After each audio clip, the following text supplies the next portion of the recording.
and welcome to our special meeting of council, where we will have preliminaries, but not quite so many. We'll open our meeting by the acknowledgement of the Ngarrindjeri and Kaurna people, the traditional owners of the land in which we meet today. We pay our respects to their elders, past, present and emerging, and extend that respect to other Aboriginal and Torres Strait Islander people who are present today. We have apologies from Councillor Sharon Lewis and Councillor Sam Mitchell at this stage. Any further apologies? And Councillor Mark Frankham, who's on duty once again in his role as a police officer.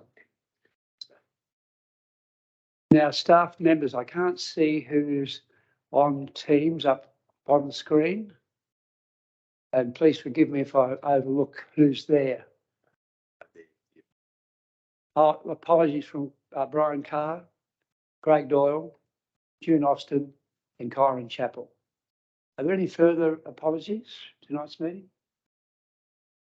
If not, we'll move on. But just before we do, I'd like to, and I think it's a right and proper thing to do, acknowledge the candidate information centres that were presented by our general managers. There were two excellent sessions, and it was a credit to all of those presenters. And the papers that you may have seen have been delivered to everybody on their online, and each of the department heads presented their department, warts and all, and how it works. And anyone who was there that night would have got the information that they, desperately need if they're going to put their hand up to be a councillor.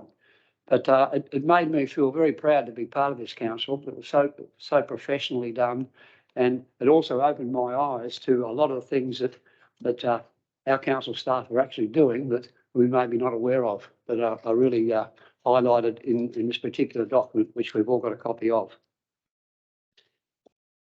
We'll move on now to section 3 of our agenda, which is reports for decision. And the first one is 3.1, the rate review policy review. And I might pass over to Dr. Nigel Graves, our finance manager, just to give us a brief overview of where we're up to with this particular matter. Thank you, Nigel. Thanks, Mayor Bill. I'd just like to say that the purpose for tonight is basically to draw a line underneath all the work that's been done. You probably agree that's been a bit of a journey over the last 6 months with a lot of time invested, a number of meetings and going through the policy. I suppose I like to think that we've all learned a little bit along the way. I certainly have, especially with some of the research that was done by John Wilson, who presented at the last workshop. But I think it's important to stress that it's not the intent tonight to approve the policy, but basically conclude it and say now it's over to those who will return and the newcomers of the next council to finalise. Maybe if I could just go through a couple of the key aspects of the report, Mayor Bill.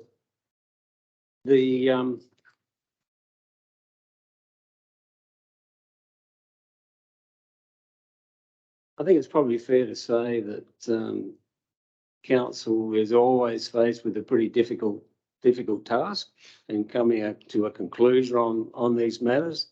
There's no right or wrong answer. I think we've learned over the last 6 months that there's certainly not a right or wrong answer.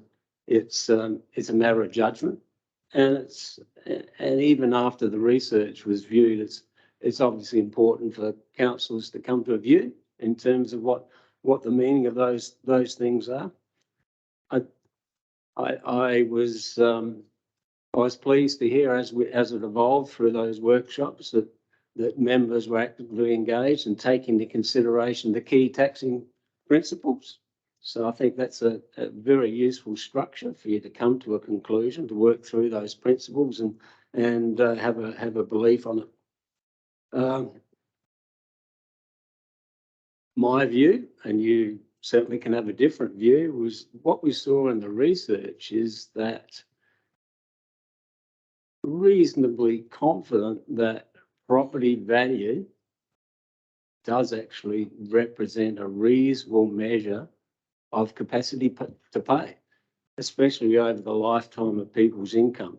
sure, there'll be people at early stage of building houses and the like that might have difficulties with income and the challenges of buying houses and the like, or they're people in the retirement end of their lives that may have difficulties with income as well. But over time, what the statistics show is that the amount of rates paid, the value of the property, seems to correlate with the research on people's income.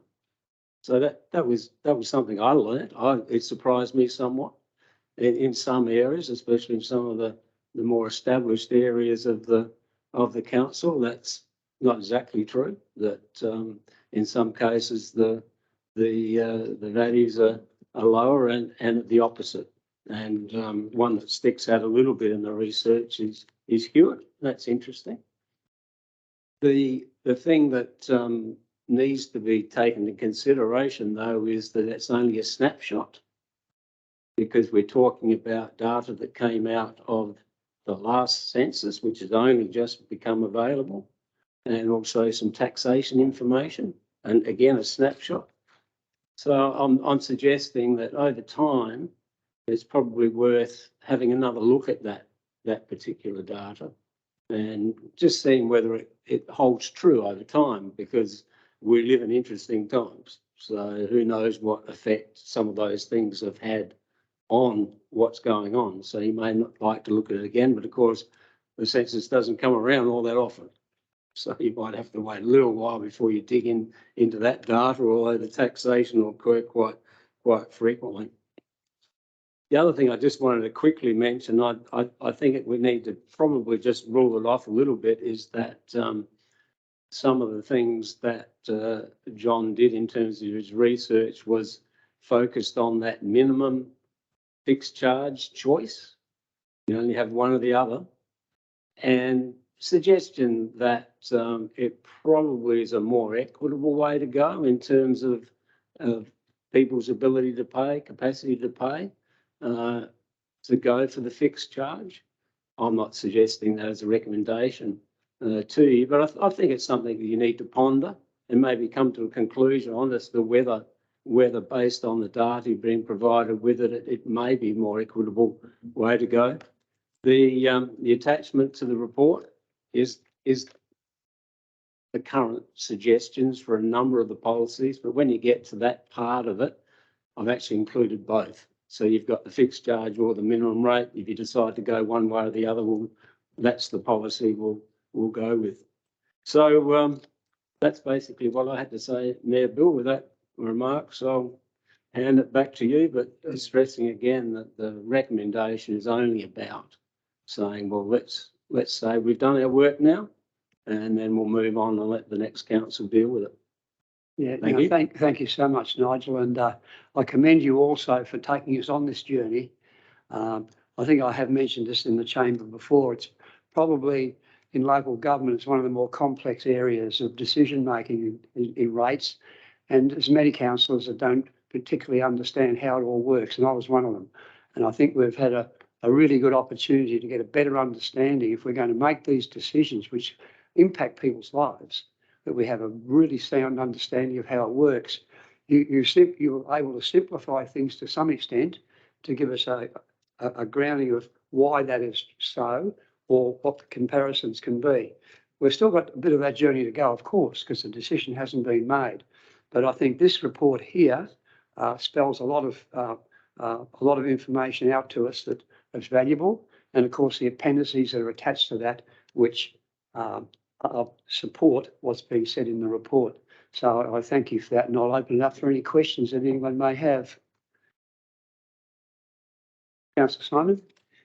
I do have one question. Something that's been bugging me reading this report, and maybe I just don't understand it properly, but at some point it does say, so in those tables at the blue and the green table with the residential and primary production land use and the rates and the modeling for a fixed rate, you say that note in the case of the $100 fixed charge that the residential 2022-2023 rate in the dollar is reduced by approximately 5% because all ratepayers will pay the fixed charge. First of all, isn't it that in the case of the $250 fixed charge that the residential rate is reduced and not in the $100 fixed charge? In this table, I mean, that's one thing that's confused me. In terms of the application of the fixed charge, the rate in the dollar is reduced under all scenarios. So that is why in all those three scenarios, which is the $100 fixed charge, the 250, or sorry, the 150 or the 250, if you look at the higher values, higher property values, all of them will reduce the amount of rates paid because the rate in the dollar comes down.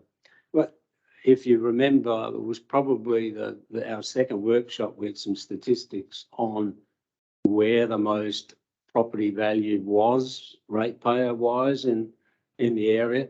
And if you look between, say, the 200,000 value and the 400,000 value, that's where the vast majority of your ratepayers are.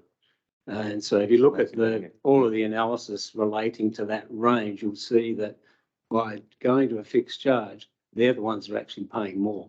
So the people on the lowest value, they get to pay less. Higher values also get to pay less because the rate in the dollars come down. Thank you, Nigel. It's still, One more?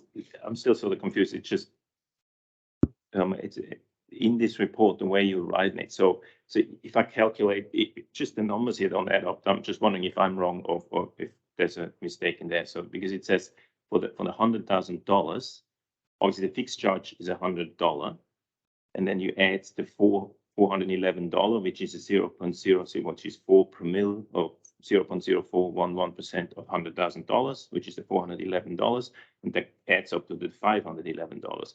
You go to the $150 fixed charge. That rate is still the same because you add 150 plus 411 is 551. So that's correct. But if you go to the last rate, the $250 fixed rate, your cost is $550, which should technically be 250 plus 411, which be whatever that is, or not $550. So in that case, the rate has been reduced in the $250 fixed charge column and not in the $100 fixed charge column. That's what's confused me. I don't believe that's the case, but I'll Okay. happily go and check it. Of course, all the rate in the dollars under the different scenarios will be a different rate. I'll happily check it and confirm with you. Yeah. And then it says in there, it says it's reduced by approximately 5%. So I don't really understand that either, because obviously the rate itself is only 0.4%. So that can't be reduced by 5%, or it is 5% of 0.4%, which I've done the numbers as well, and that still doesn't add up. So I'm just a bit confused by that sentence. But I don't know, maybe that's just something that's bothered me, but nobody else, but that's all right. Thanks, Councillor Simon. Any further questions, councillors? If not, I do have a recommendation about a third of the way down page number 4. If someone would like to move that way, Councillor Simon. Oh. And Councillor Peter. All those in favour? Those against, that's carried. Thank you, councillors. And that's a very good question, Councillor Simon. What I'd suggest is give Nigel a ring during the week. I was actually wanted to make a comment prior to all of this, but it went all a bit fast. So, oh, look, if it was bothering you, that's why we're here, to ask questions and get the answers. But if you're not quite satisfied with that answer, because it is a bit complicated, I give Nigel a ring, and he will. But I just wanted to make a broader comment about the issue, if it's possible, before we went through all this second and move and second and vote for it and everything. Is that okay? Yeah, well, it has been, I think, moved, seconded and carried, but I think in a very quick manner that I sort of missed, unfortunately, but yes, that's okay. But if I still make a comment, I'm happy. Can I? Okay. Okay. Right. So I was just wondering, was it in there, in this report at some point, it says that it would be beneficiary for us elected member to make up our minds which way we would like to go. It says this in there. So So that would be my first question. So what is elected members' view on this?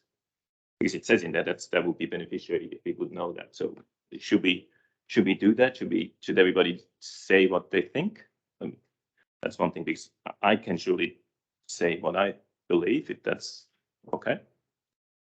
Well, I mean, we've moved and seconded the motion now, but I'm happy to, yeah, I'll pass over to Richard, who's got a better hand on it. I couldn't quite hear what you were saying, Councillor. So I'm Yeah. sorry. I think that the general thrust of this report and recommendation is to conclude the work that's been done. It isn't to adopt a particular mechanism. So when you said about, everyone's views, I think the difficulty would be that we're not adopting that view. We're not dismissing your view, but we're not adopting that view at this late juncture before going to caretaker. So what effectively will happen is the work and the body of work that was requested to be done has been completed and will conclude.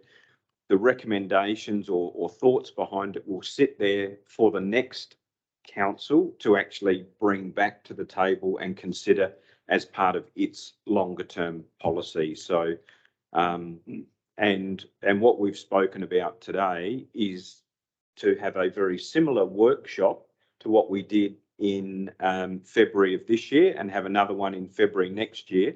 And this particular matter would definitely be brought back to that, where we would really bring out all of the different scenarios again. And I think that would be a really good forum to sort of set your policy direction for the new council. I hope that helps. Thanks, Richard. Councillor Peter.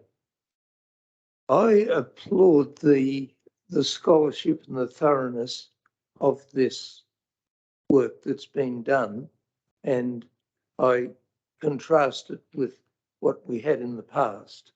And this is very much a step forward, and I think it's a good move for council, and it's certainly a compliment, or deserves a compliment to you.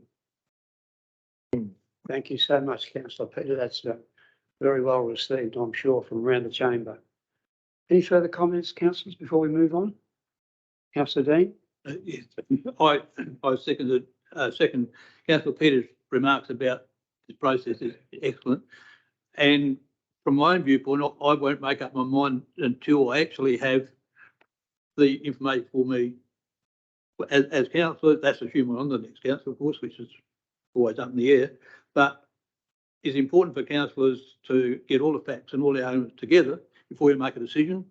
And I'm sure that there will be developments. For example, we will have a better idea what's happening with Roseworthy and what impact that might have and other things. So I think this is excellent, because what it's done is given the new council a base, so they're already fairly well advanced in making a decision. Whereas if we started the process from scratch, we would not have it in place for the 23-24 budget. So that I think that approach has been excellent, and I thank you, Nigel, for suggesting that and delivering it so effectively. Thank you, Councillor Dean. Further comments, councillors? If not, we will move on. I think we've done that. Thanks, Councillor.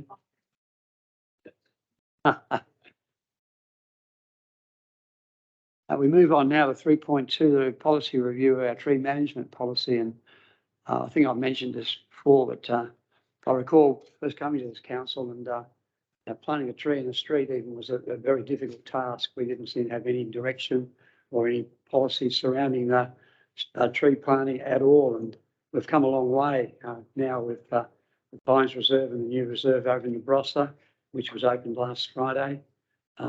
Also Pengelly Scrub that's still being worked on, and various other environmental projects and processes that are being conducted and carried out, certainly by Andrew Philpott and his team. So we've come a long way in the area of environmental management, and this policy here just gives us a little bit of an opportunity to make sure that our tree management policies are up to scratch. Any comments, councillors?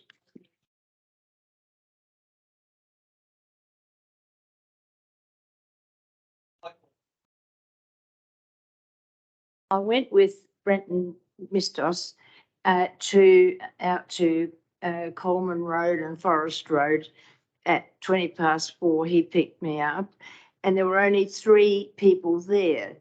And by the time it's pouring with rain, a man said we should go and meet in his shed, which we did. And by that time there were 10. And the point was made, it was a real farmers meeting, I can tell you. But anyhow, I didn't get home till 6:15. It was dark, but they actually talked about the trees that we don't do our roads trimming enough. That's what all of those farmers were saying. We need to get on with trimming our trees, and it's to do with the tree management policy. So as Brenton will probably bring that to your committee and talk about it. But it was very interesting. Yeah. But it was damned annoying when they stood there until 5:20. They came out of that shed. I got in the car because it was pouring with rain, and then Brenton came to the car and said, Lynette, they're concerned about drainage in this area and they want to talk about that. And they stood out in the dark talking about drainage, and I thought, go home, you farmers. Sorry. We're a tough breed. You're a tough breed. Yeah. Thank you, Councillor Lynn, for being there, and Brenton Mintos too is an excellent officer, and I'm sure he would have given a very good explanation. He was excellent. Yeah, he was Good value. I understand he spoke at the roads conference too, He did. and I understand it was a very good presentation also. But so no, I think the street corner meetings with the road program is excellent, and things like this come up. Well, we've got to cop it on the chin and bring it back to the chamber like you've done, and it's attached to this report here, and maybe the author of the report here can take that on and have a look at what they're actually talking about, making sure that the trees we're talking about are on council roads and not on DIT roads, because we can't control that, but we can control what's on our roads. Thank you for going there. It was good. Exactly. Thank you, Councillor Lynn. Any further questions, councillors? I think councillor Lynette moved it. I'll second it. Thanks, Councillor Dean. Any further questions or comments, councillors? All those in favour? Those against? That's okay. Thanks, councillors. The Gawler River Floodplain 3.3, the Management Authority, the Charter Review. This is an ongoing saga that seems to have no end, but it's on our agenda, and we've got a representative on that authority, Councillor Bill, and Andrew Philpott also is a member. And so we do get kept up to date as best we can. But in looking at all of this, now we're looking at huge dollars, but we're looking at huge outcomes too. And hopefully one day that those people down that far end who get flooded out constantly and lose their properties and lose their crops and lose everything else might be protected in some decision making that is going to assist. But at the moment, it seems like it's still just a little bit of a dream and a talk fest, but I could be wrong. Councillor Bill, would you like to make any comments in regard to this report? Thanks, Mayor Bill. I don't think we dream that much at the meetings. We might have a talk fest, but it's not a dream. Yeah, this is really housekeeping at the moment, just to so they can be ongoing. The charter review's in place, and it's probably going to stay as it is, but it's still not finalised. One of the big concerns is the cost of all this infrastructure, and really the main flooding area at the moment is the lower areas, which are going to Playfield or going to some of the Two Wells area, and it's a very hard area to stop. So to stop the flooding, and there was an interesting thing there called the Grump, which was a university consultation, and the results for that were quite a bit like Nigel's thing. It was quite interesting because it really threw in our face that a lot of the things we were looking at doing weren't going to achieve a great deal of result. And it was sort of saying you should be spending your money there and not here. And then if you're going to spend your money, how much money do you spend? So it is a talk fest, Bill. And it's going to go on until we can't fund it ourselves. So it's got to come from federal funding and state funding before anything's done. And none of those bodies are going to do anything till there's another flood, basically. So That's the issue, isn't it? and then they'll promise a lot of money. Then 4 years later, nothing will have happened. So, Yeah. I just see it as an ongoing thing. We've done some really good things. The Eastic Dam's been fantastic. It's really done a huge flood mitigation scheme. And the lower reaches was 27. It's now 27 million. It's now 47 million. When it actually happens, if it does happen, it's going to be another 60 million, another 20 million on top of that easily, I think. So I think not until there's another flood will we actually see anything happen. But this is really just housekeeping at the moment. Yeah, thanks very much, Bill. Any questions, councillors, in relation to this? But thank you for being part of it too, because we do have a responsibility. It goes through a part of our council region, and I think all of us to a person would feel for those people down the far end that tend to cop the lot when it happens, and we can be assured it'll happen again if nothing's done. But at least there's a board of people that are trying to do something, and that's the important thing. It's not just being ignored. So thank you for your efforts. We have a recommendation on the top of page 12, councillor. Would someone like to move that way? No further questions or comments? Councillor Bill, someone like to second that? Councillor Peter, all those in favour? Those against, that's carried. Thank you, councillors. We move on now to something that's very, very important to us, is the update of the council's bylaws review. I might just introduce Lisa Sapio to perhaps give us a bit of background on the bylaws and where we're up to with them at the moment, because it is quite an interesting sort of scenario we find ourselves in. Thank you, Lisa. Thank you, Mayor Bill. I'll perhaps just start with some of the statutory processes we need to recognise for the evening. And we need to understand that we need a 2/3 majority vote of the council. So this evening we are fortunate that we do actually have 7 councillors in the room, and we need 6 of the councillors to vote in favour in order to pass the bylaws tonight. So it's very important, and that's outlined within the Local Government Act. So we need to understand that process tonight. Based on my involvement, which has been last minute because it's been managed by Brandon and Craig, it's my understanding there's been no objections to the draft bylaws. A lot of the bylaws that have been, or the changes to the bylaws, have been largely just of a statutory nature to pick up on some anomalies or some basic wording. So there's nothing of a fundamental change that we're considering. It has been through the actual consultation process, and it's yielded no objections or any submissions from the community. So to finalise this process, a decision tonight in favour is quite important, because the lead time from this process onward is about 4 months. So in January of next year, on the 1st, these bylaws actually lapse, and we need to have the new ones in place. So tonight is an important evening. In moving forward tonight also, I recommend that a slight alteration to the recommendation, and that we acknowledge that if the council votes in the majority, that is actually noted tonight, so it's officially recorded in the event there is any potential contest or any challenge in the future.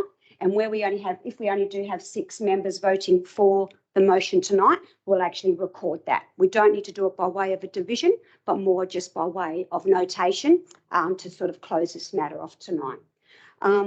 We've also, there's another element to this matter tonight, and that relates to the final expiation fee. You'll see there's a slight increase from $187.50 to $200. The maximum that the council can change is actually in the order of $317. We're not proposing that as staff. We work with our community. We don't actually offer apply expiations unless they're we need to, and we don't take that approach that we come in heavy-handed. We don't do that. We work with our community and with any issue that we have on hand. So also just bring to your attention that we have nominated a final expiation fee of $200, which is approximately a 6% increase from the last time we increased it from 2015. And that's all I have. Thank you. Thank you so much. Is there any questions, councillors, in relation to the bylaws? I suppose Councillor Bill? one interesting query you've probably got. How often is an expiation notice issued? There has to be a breach in the first instance. And like I said, we'll give an opportunity for someone to rectify a breach before we come in. So it's almost like we give you 3 warnings and then you strike out and you get, unfortunately, an expiation. And there are different scenarios. I mean, under the Dog and Cat Management Act, there are expiations we would apply depending on what the breach is. But with these bylaws, to my knowledge, Brandon, when was the last time we actually issued an expiation?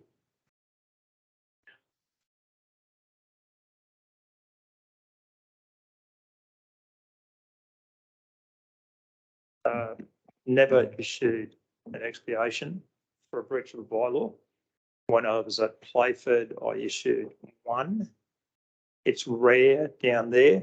Primarily, bylaws are of value, although we can expiate. Generally, they're of value to merely use to warn somebody of the potential of getting an expiation. That usually is sufficient to get them to moderate the behaviour that somebody has raised a concern about. It doesn't mean that we wouldn't issue an expiation, but to date we haven't needed to, and we would consider it as a last resort, because a bylaw is the lowest of all the laws, being that federal takes precedent over state and state takes precedent over bylaws. So we treat it as a much lesser matter to give somebody an expiation. Yeah, thank you so much for that. And that's interesting to note and refreshing to know too, that we have that attitude to these laws, and the explanation too, where they are on a pecking order, is interesting as well. But I think our reputation as a council has been enhanced by your position. I've only heard good reports back from people who had anything to do with you in dealing with issues that have arisen, whether they be dogs or whether they be other matters. And you have shown a great deal of compassion and understanding. And I think that's where we need to be as a council. We don't want people breaking the law. We don't want to, bust a chestnut with a sledgehammer either. And I think the way you've gone about your duties, it's commendable, and it puts our council in high respect. And thank you for that. I think Lisa's explanation there of why we need to do this now is extremely thorough and good. And I will open up for any questions that anyone has at this point. Councillor Simon? I mean, I'm definitely going to vote for this. There's no issue with that, but I do have a few questions, if I may. The permits and penalties bylaw talks a lot about, or pretty much exclusively talks about cars and car owners and expiation and that. Is it mainly about parking, or is there? I don't really get that. There's a lot of talk about cars in there, about literally nothing else.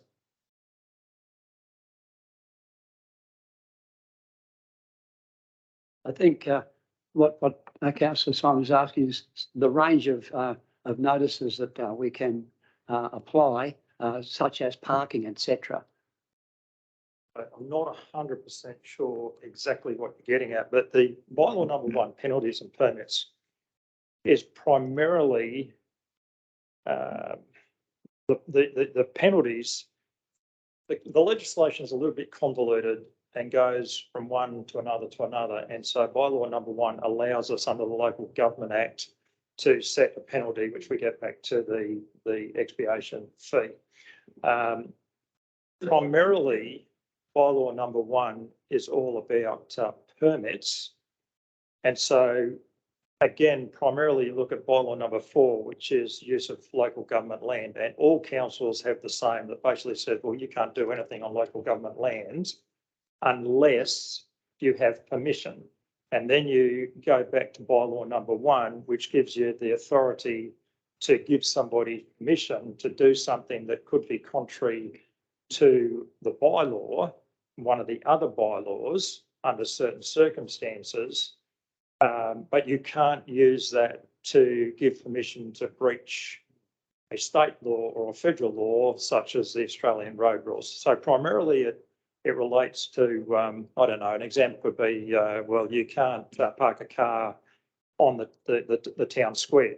But if there was some overriding special requirement, then you could say, well, yes, we'll allow you to do that, and we give permission to do that in writing. Does that explain it to the degree? Well, what else do you need to It- know, it's all- councillor Simon? I thought he answered that pretty well. Yeah, no, awesome answer, absolutely. It just, to me, permits and penalties, that there could be permits about all sorts of stuff, but reading, I've read through this whole thing and it just talks a lot about cars, or like literally, even in the definitions, it's all about cars. So the question is more, is this permits and penalty bylaw specifically or mainly about parking? No. No. No. It's not about parking. Parking is generally dealt with under the Australian road rules. And section or chapter 12 of the road rules specifically talks about parking, which is something that is consistent Australia-wide. In regards to bylaws and perhaps what you're getting at, I tend to think that it's more the example that I gave before about parking on government land in contravention or doing something on government land. It could be, say, the Rotary Club want to set up their trailer, which under the Motor Vehicles Act is a vehicle and therefore it's parking. So theoretically that could come under the Australian road rules, but you override that because it's not on a road as such, it's on private land, i.e. government land. And so you can use that per bylaws 1 to give permission to do it. Basically, but if your question is concerning parking as such, parking is dealt with primarily under the Australian road rules. Thank you, Does that Brendan. answer it? Thank you. Yes. Councillor Simon? I do have another question if I can. So in the land bylaw, it often says, for example, a person must not, and then it says smoke on public lands, and then on land that this sub-paragraph applies to. So how do I know that this sub-paragraph applies to that certain land, that this certain thing is allowed or not allowed? I mean, it seems I couldn't really understand reading this stuff, but you know, it might be my I'm just not smart enough. Then the next thing which follows on to it, these policies talk a lot about what you cannot do. I mean, it's quite amazing all the things you can do. Like you can literally do nothing, which is fair enough, but it never talks about how do you get to do those things, because you can set up a tent on parklands if you get a permit, but how do you get the permit, under what conditions, what's the fees for getting permits, all these things in different bylaws and different policies and whatever that then regulate that, because in these bylaws there's nothing about any of that. The way the bylaws are written is so you've got all those exclusions, so you can't do A, B and C because that is a breach. Those items that are not listed, you can lawfully undertake. Where you wish to apply, and we use the example, let's say we're having a car rally and they want to use the square up here in Kapunda, we want to park all those cars, which you normally could not do, we would give a permit. We don't charge for a permit, we do that without any charge. If we chose to make a charge, we would have to have that ratified by council, but that's not what we're proposing. So therefore, a permit is required when you want to undertake one of those items that are specifically excluded. And a permit is a piece of paper that we will issue you that says, yes, you have the right to conduct this on this date in this location with this understanding and for this time frame. So that is why we need to have the permit established and the bylaws establish what you cannot do. And where you want to breach that, you need permission if it's reasonable.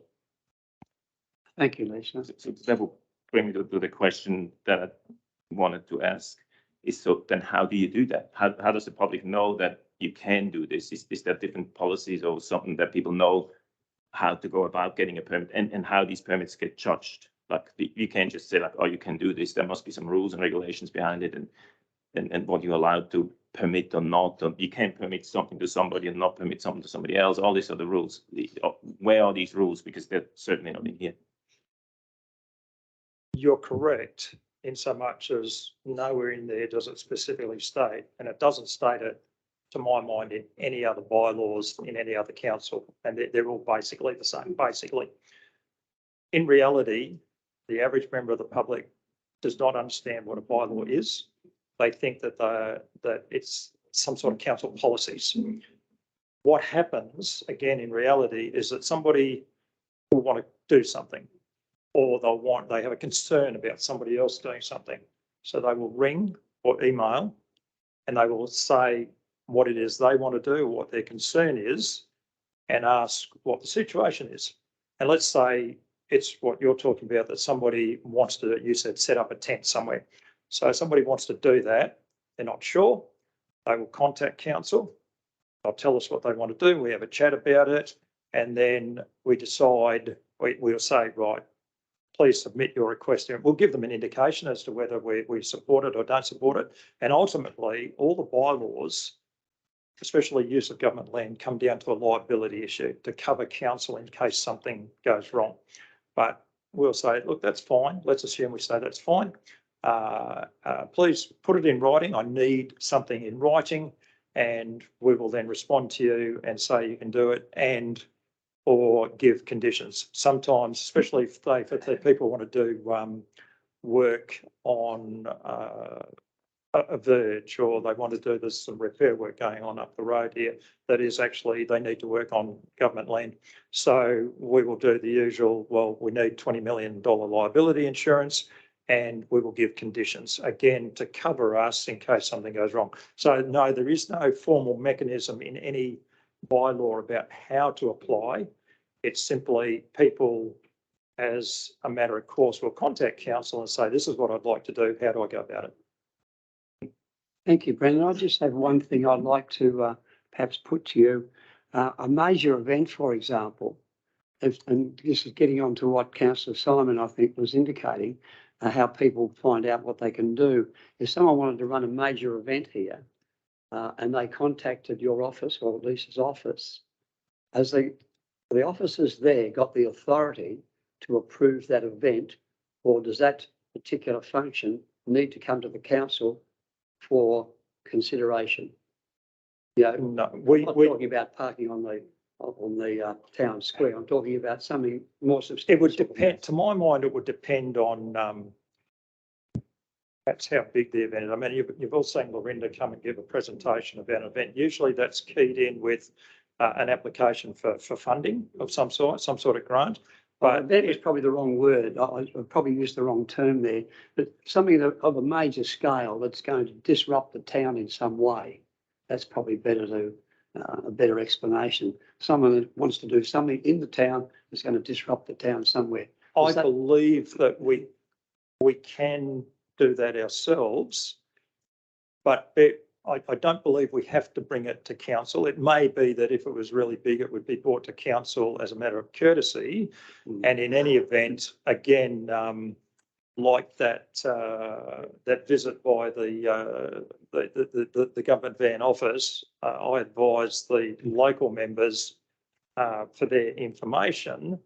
But no, we can do it ourselves. But when we do it, for example, if I got something come to me, I would speak to Lorinda, depending if it's going to involve roads, I would speak to either Richard or Jason Norman.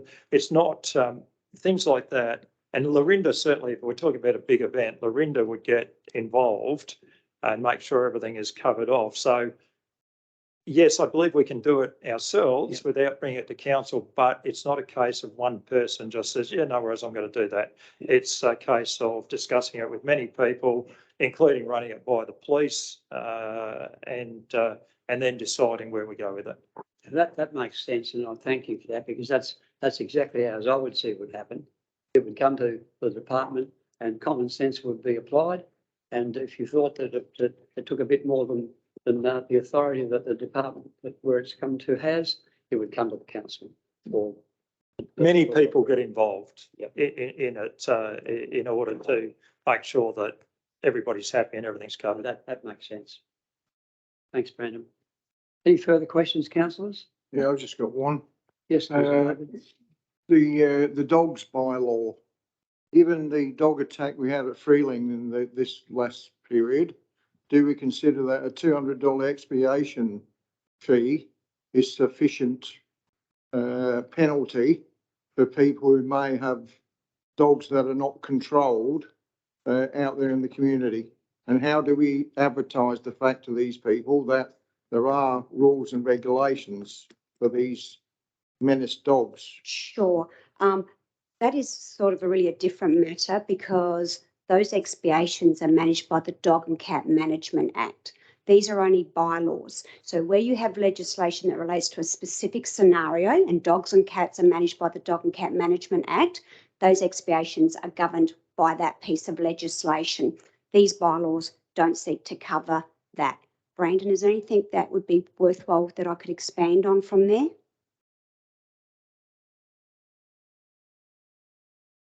This is quite right. In regards to the matters that you yourself raised, that comes specifically under the Dog and Cat Management Act. So under that, you have dogs wandering at large,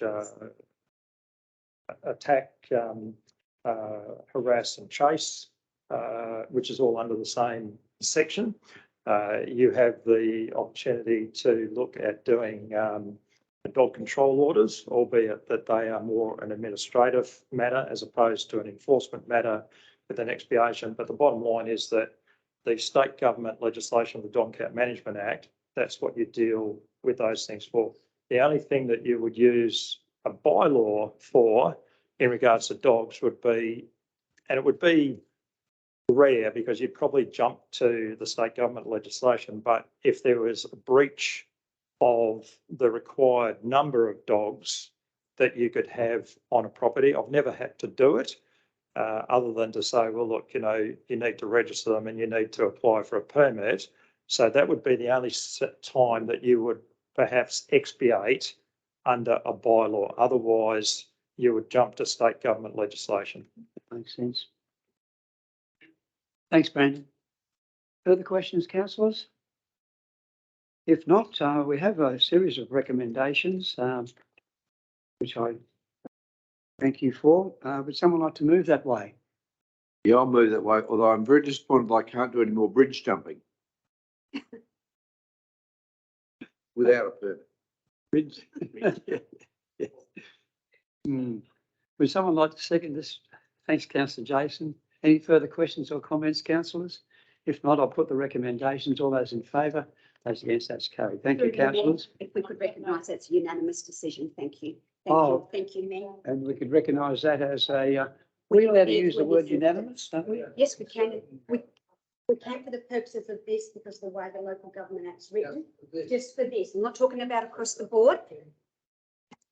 Beg your pardon. Yeah, so it's specifically only for this particular matter because the way the Local Government Act is written and how it acknowledges the way we need to recognise the voting pattern. Yeah, it's a very different voting pattern than normal, isn't it? I don't think the mayor even gets a casting vote in this matter. No, correct. All right, well, thank you, councillors. That was a good discussion and thanks for your input, Lisa and Brandon. That opened our eyes to a number of matters there. Now up to 3.5, the annual report, 21-22 financial year. And thank you, Richard. Any comments you'd like to put to this report? Thank you, Mr. Mayor. I think the report speaks for itself. This is a process, or we undertake this part process, I should say, ahead of the adoption of the annual financial statement. And that will be added once the Audit and Risk Committee have considered the finalised financial statement for the council for 21-22. So the additions are noted in the recommendation. Other than that, open to questions. Thanks very much, Richard. Questions, councillors? Councillor Simon? I do have one question. I was wondering that our last meeting, we had this whole stuff about the carry forward.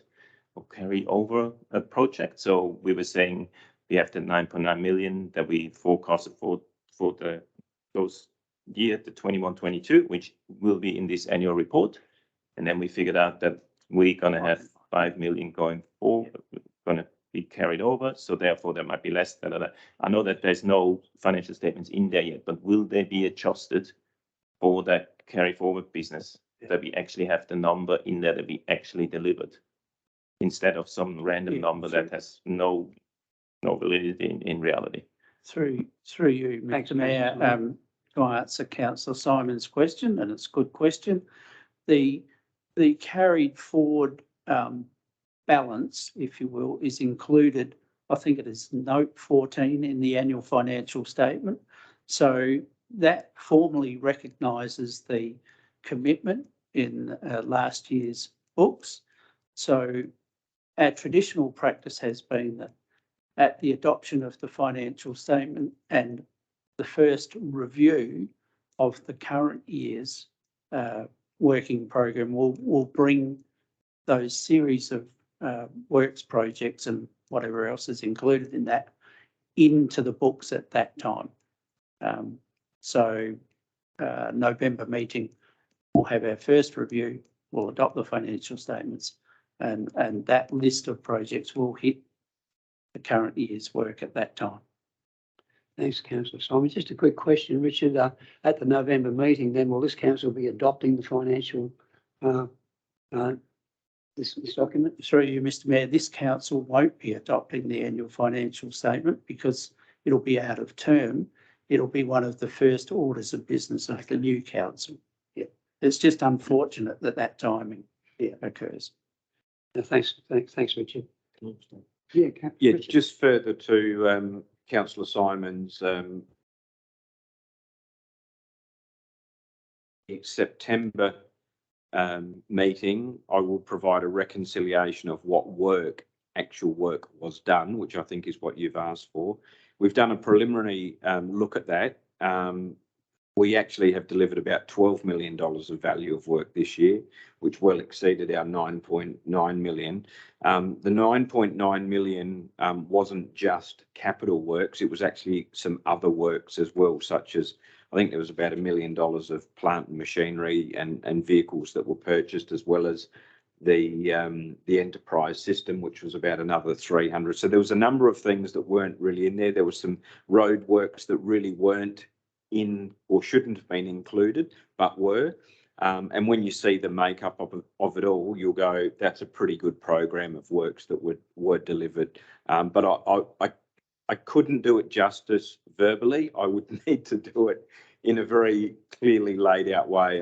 I've got paper everywhere at the moment that, but I'm very comfortable with what we've delivered and comfortable with what we didn't deliver as well. And I think when I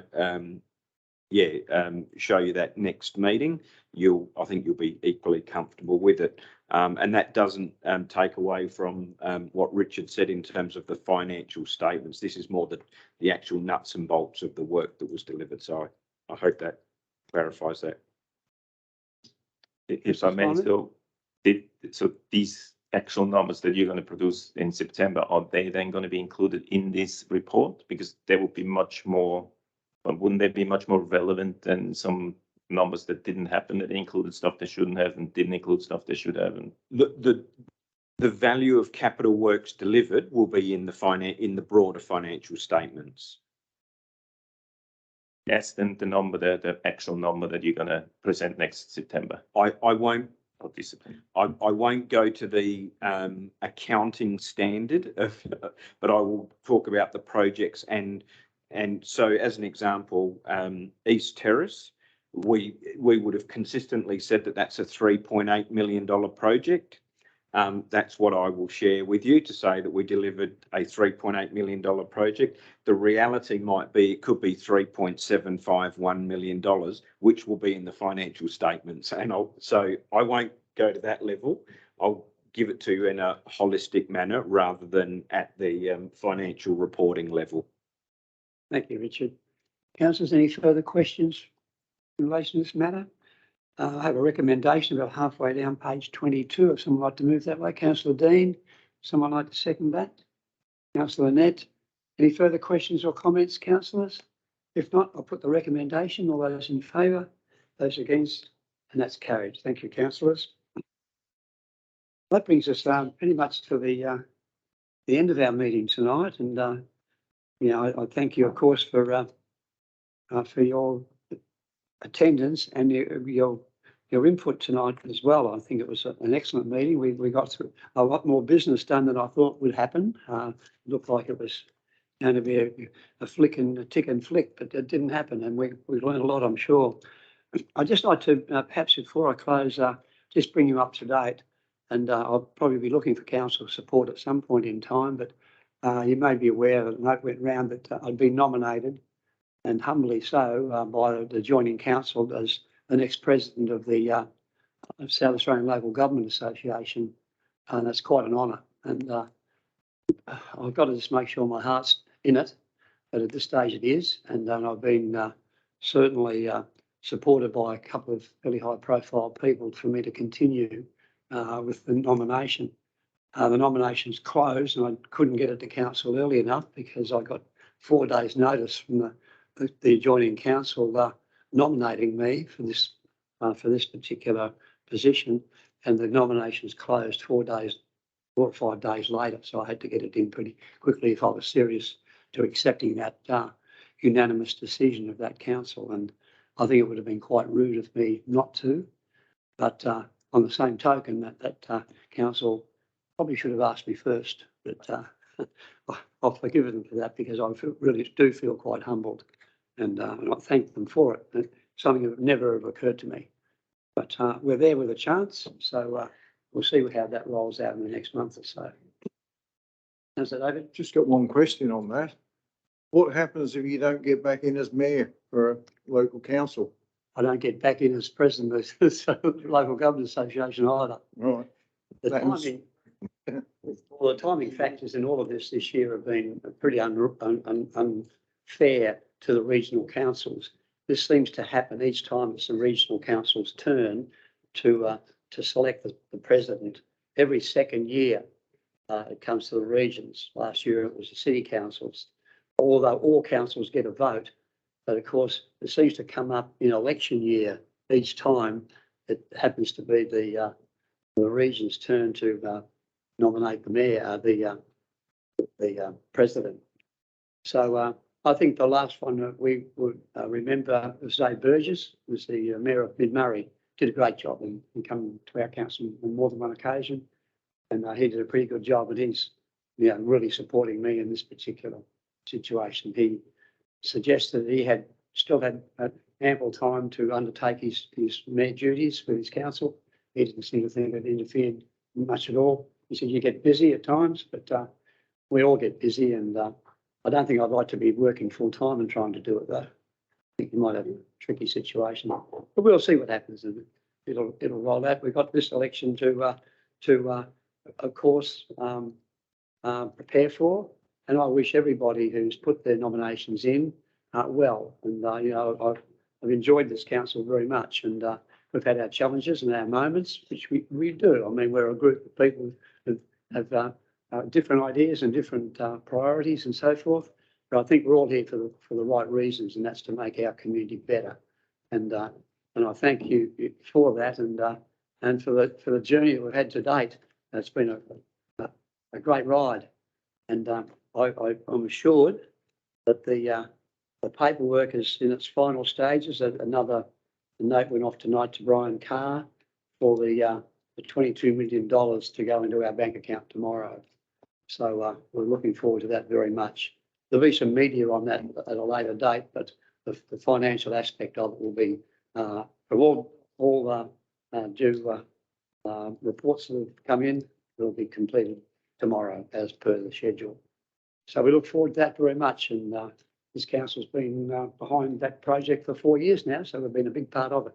It's only been going for 6. So there you go.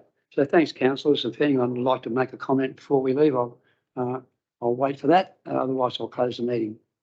Any further comments, councillors? You standing, Councillor Mosley? You don't want this chair, do you? Oh dear. Any further comments or questions, councillors? I don't know if we're having any. Let us know when the check's cleared, will you? Excuse me? Let us know when the check's cleared for the 22 mil. I thought we might hear the gold bars hit the floor of the bank. Yeah, well, it's got to go into the local government finance authority. That's where it'll end up at this stage. And that's scheduled for tomorrow or tomorrow evening or something. So we'll see. But I can't see with all the documentation that's been signed and approved and ticked off and by banks and everybody else that it's going to fall over now. Can't see that happening. But stranger things have happened. Let's be positive about it. If I can make one more comment just about this whole rating policy thing. Before I said that everyone should probably say what they're thinking, and everybody looked at me like I'm from a different planet. But it actually says it in the report. It took me that long to find it again. However, it would be useful for management if members were to express their indicative views. So I thought tonight is the time that we're going to express our indicative views. For some reason, that hasn't happened. So, but you are here. I mean, no, this council now, tonight, this would have been the chance that the management, in my opinion, was looking for us to express our indicative views. It says that here, and it actually says it in the later report, it said it is expected that this council makes its indicative views known to the management because that would be useful. I'm not sure, maybe I misunderstand that, but that's what my thing. Well, councillor, you expressed your views and we allowed you that privilege to do that, and you expressed them very well. Every councillor around the table had the same opportunity. Whether we take it or not is up to the individual person. First of all, That's I how didn't express my democracy views, works. but yeah, I understand, but I didn't express my views. I didn't say I want, fixed rate or minimum rate or any of that stuff. I didn't say that, but all I'm trying to say is that it says it in here that we should be doing it, and for some reason we just discarded it. That's my thing. Okay, you're allowed your opinion. Councillor Bill. Mr. Mayor, can we ask Nigel what his requirements were, what he was after? Sorry for butting in, Mr. Mayor, but I need to clarify this. I think we've actually closed the meeting.